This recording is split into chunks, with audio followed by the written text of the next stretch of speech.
welcome to the show. This is I'd Rather Be Buffalo. My name is Kevin Gregg. This is a show that is dedicated to helping you get through the storms of life with Christ's help. Also, helping you to grow deeper in your relationship with God and to discern what God's calling is for your life. I'm so glad to have you guys here with us this morning. So, biggest thing, forgiving somebody when you don't want to do it. Man, that is so hard. That's what we're going to be unpacking a little bit today here on the show, because it's something that kind of came up for me over the last couple of days because of some stuff that I've been dealing with some, I'm not going to get too into the details on this because I want to respect the parties that are involved, but there's been some people that I've not been in conversation with for a while because, there's been some strife and trying to figure out how to do that. And it brought up some thoughts for me that I wanted to share today. How do you navigate that? Especially when there's moments of like going, yeah, I recognize my part in it, but then I also recognize, hey, there's some stuff that's going on here on the other side where I really do genuinely feel like I've been wronged in this situation. And what do I do with these feelings that I'm having? We're going to unpack that. But before we do, there's a couple of ways that you can support the show if you are here. First and foremost, this show, I'd Rather Be a Buffalo, it started with this book, I'd Rather Be a Buffalo, which is a memoir of my friend Doug Riggle's life.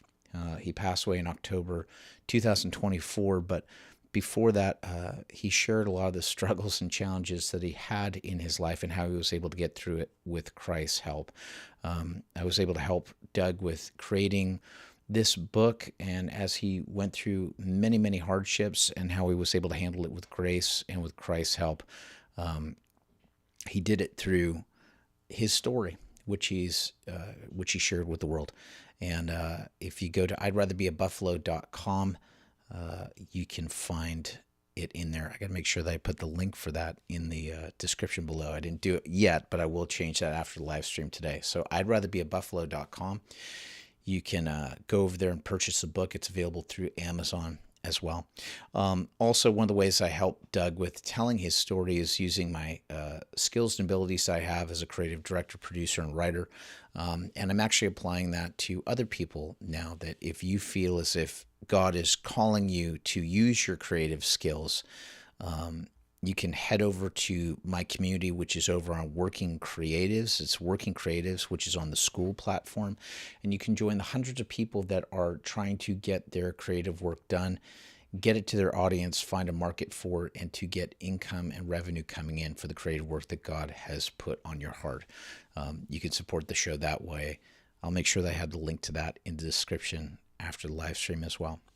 So, forgiveness.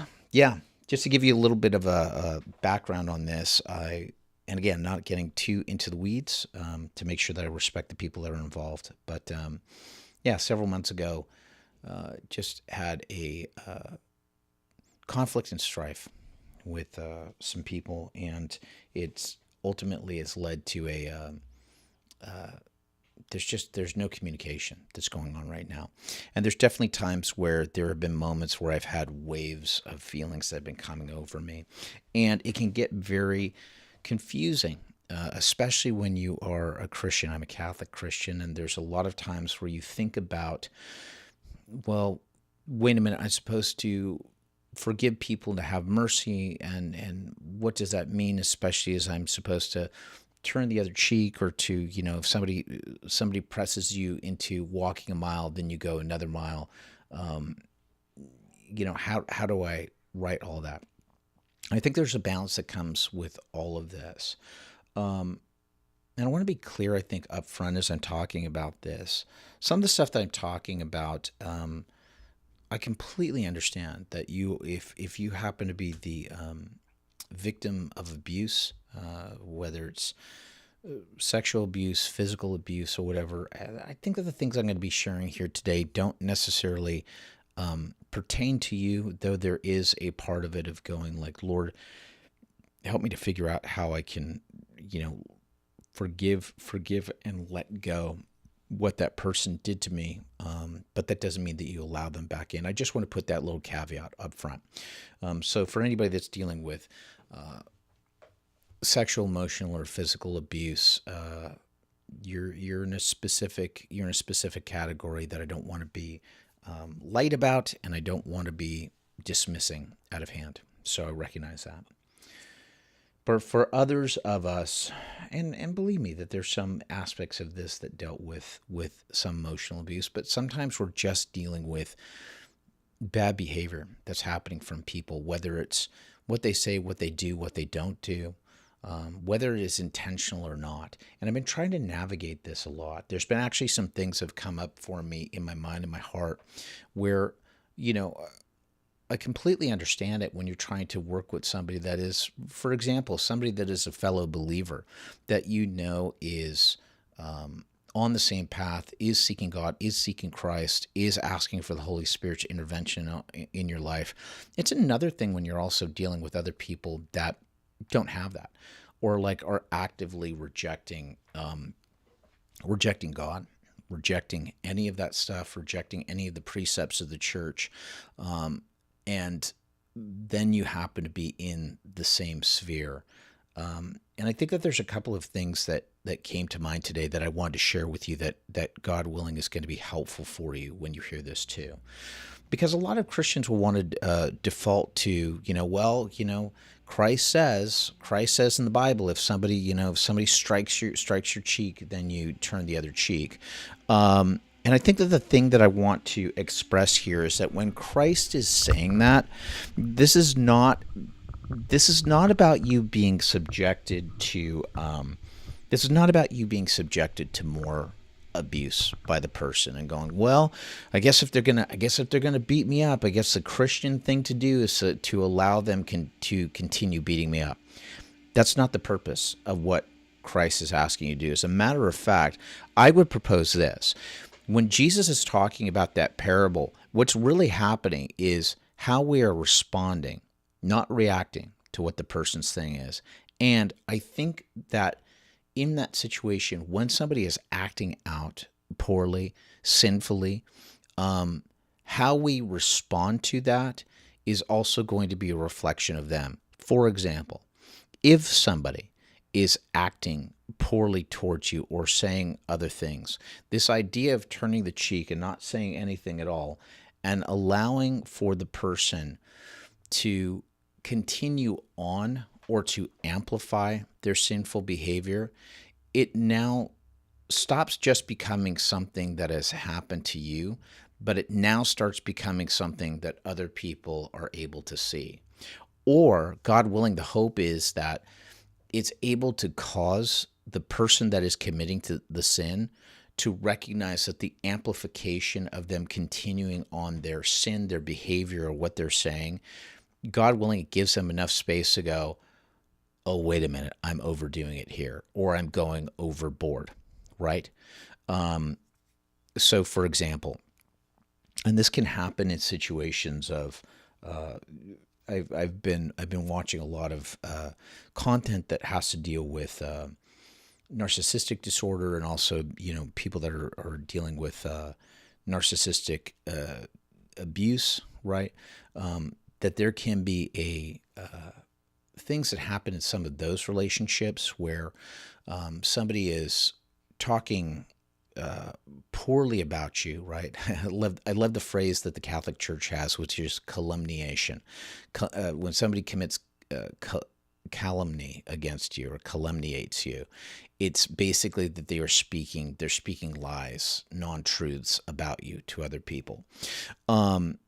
What can happen in certain situations, your first instinct is to want to go, wait a minute, that's not true. With certain types of people, particularly if you're dealing with people that have narcissistic disorders, that they can also kind of use this, your reaction to just like, look what they're doing, they're saying the wrong thing, of causing the narcissistic person to go, see what I'm saying? See how over the top this person is, how crazy they are. This is exactly what I was telling you. I think what we have to do in some of those situations, and I'm not talking specifically about people that are exemplifying narcissism disorder. But in these situations, what we do is we become as neutral as possible and speak the truth when possible, but also to allow because what will happen in these situations, the sinful behavior is going to start amplifying itself. The person being led by sin, sin tends to feed itself and grows more and more and more, and it can start to amplify, and it starts then becoming aware to other people, going, well, that's a little overboard how you're talking about that person, or that's kind of a little extreme how you're actually behaving towards that person. And again, the hope is that with your sort of neutral, quote unquote, turning the other cheek to allow the other person to, continue on with amplifying their own sinful behavior, that it number one, alerts other people of the fact that this sinful behavior is happening. And also, God willing, that causes some sort of a spark inside the person that makes them go, wait a minute, I think that I'm doing something wrong here, right? Like this person isn't reacting or it's not a fire with fire situation of just like, I feel this way about you and I need you to scream back at me, right? And when the other person isn't screaming back at you, the thing is, like, after a while I start going, hold on a second, man, maybe I need to calm down, maybe I need to not have these maybe I'm in the wrong. So that is the hope of that, right? Now, part of the example that we see with this is Christ, for example, when he's in the kangaroo court the night before he dies, before his crucifixion, when the Pharisees and the Sadducees gather him together in the middle of the night to have basically a kangaroo trial, which is to hurl false accusations at him.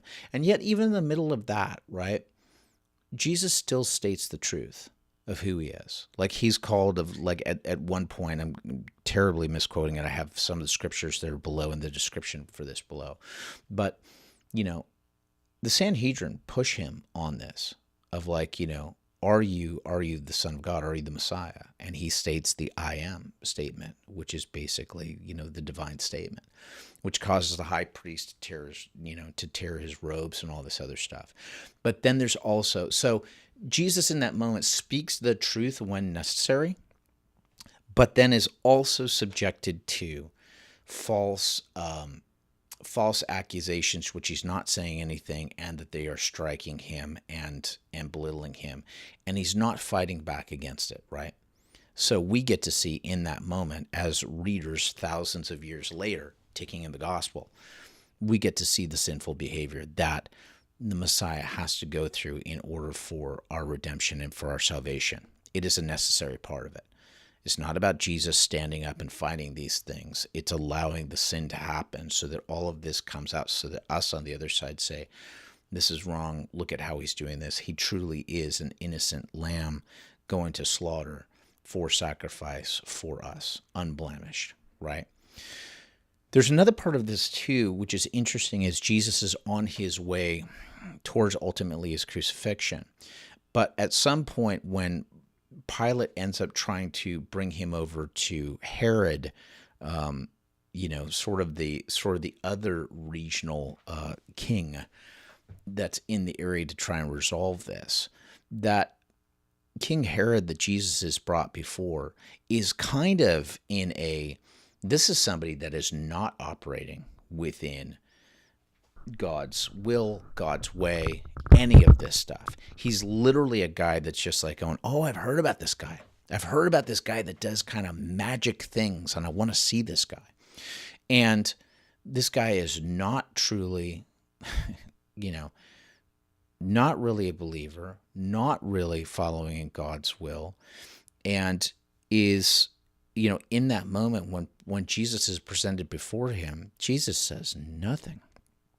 He's absolutely quiet. He's absolutely neutral, because there's nothing to be fed. And you're dealing with somebody that is literally looking to get into, and the comparison that I want to make here is that there are going to be people in your life that are, non-believers, or people that are looking to get into, argumentative things or to just stir things up.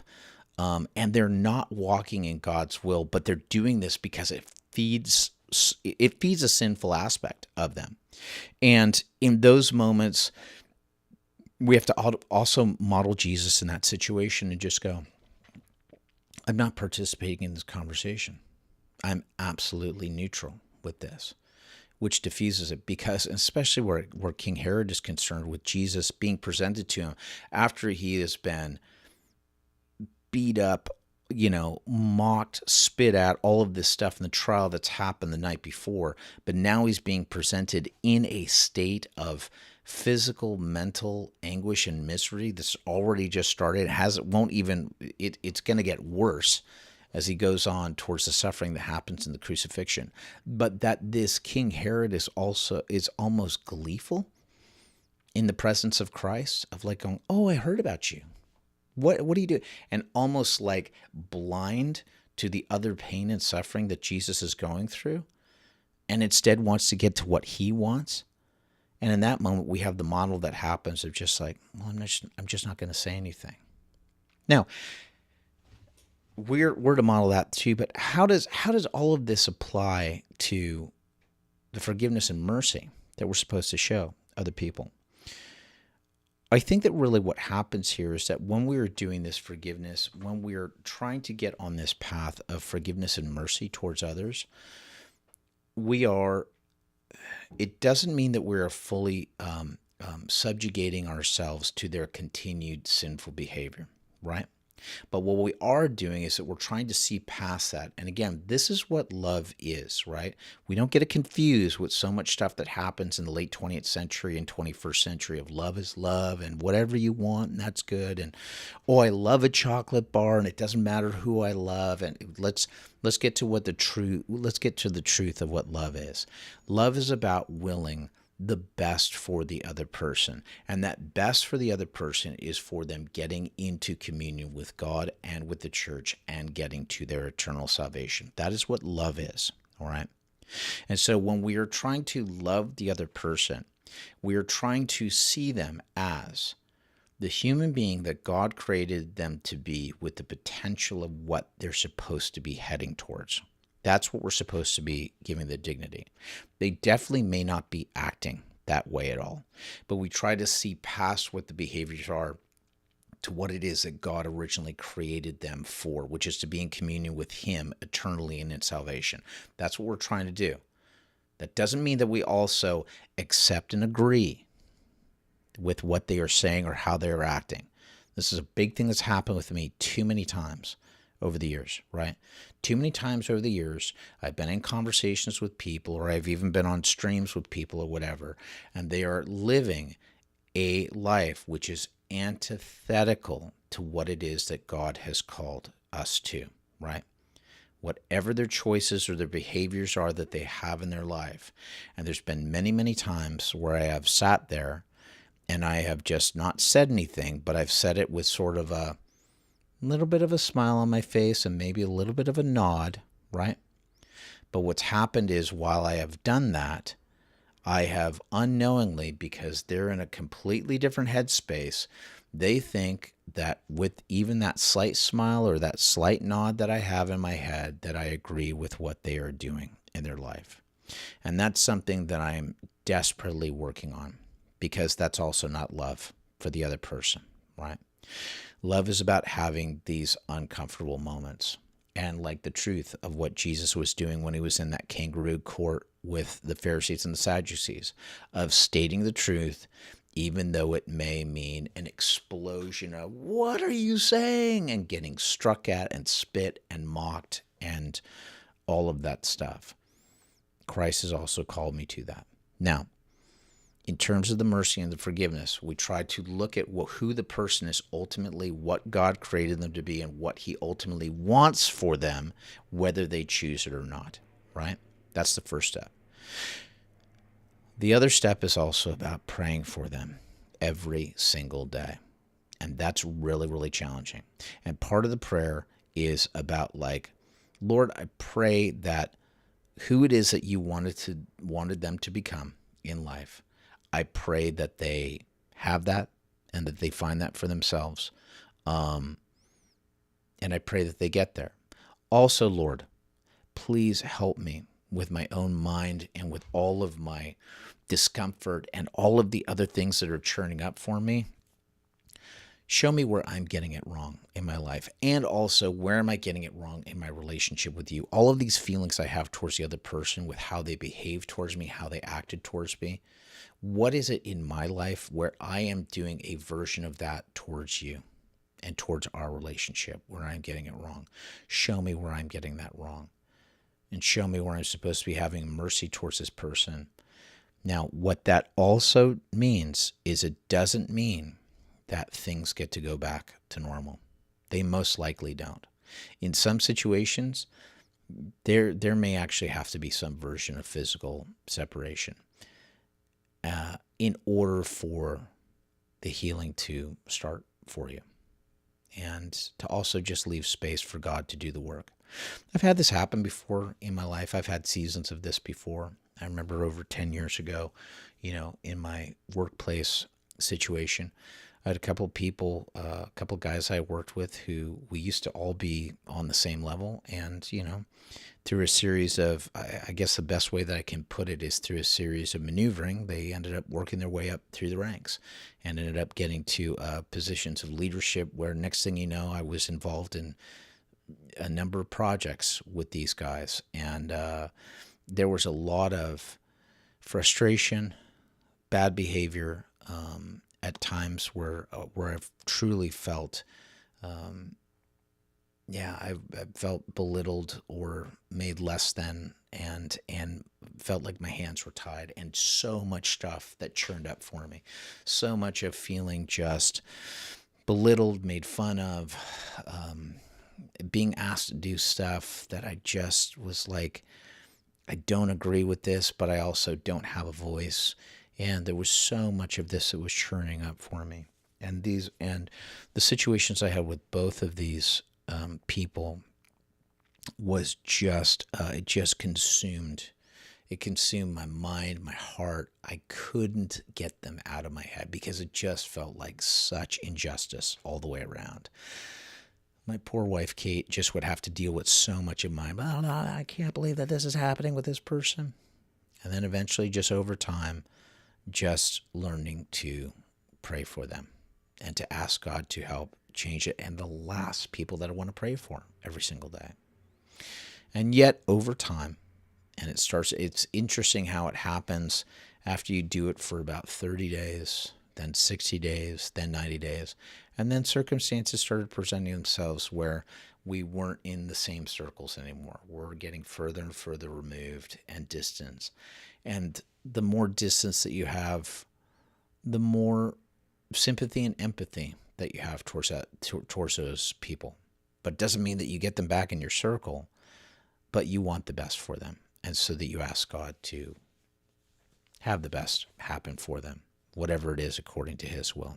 So I know it's the last thing that you want to do, but I think that part of it is also just about praying daily, right?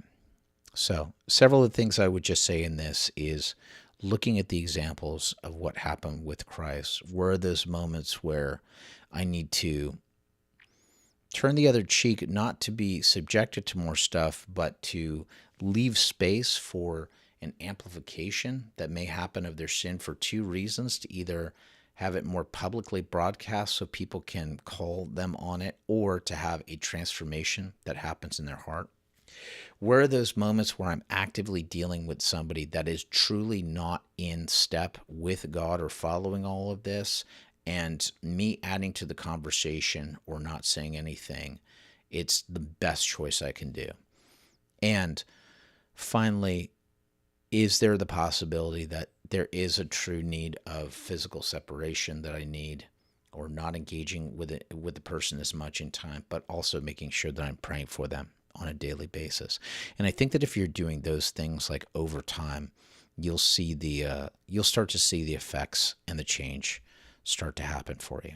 So anyway, gang, that's really what I've got for you today. I'm really glad that you came and watched the show today. If this episode resonated with you, please like, share, subscribe, hit the notification bell so that you know when I'm going live so you can be part of the conversation.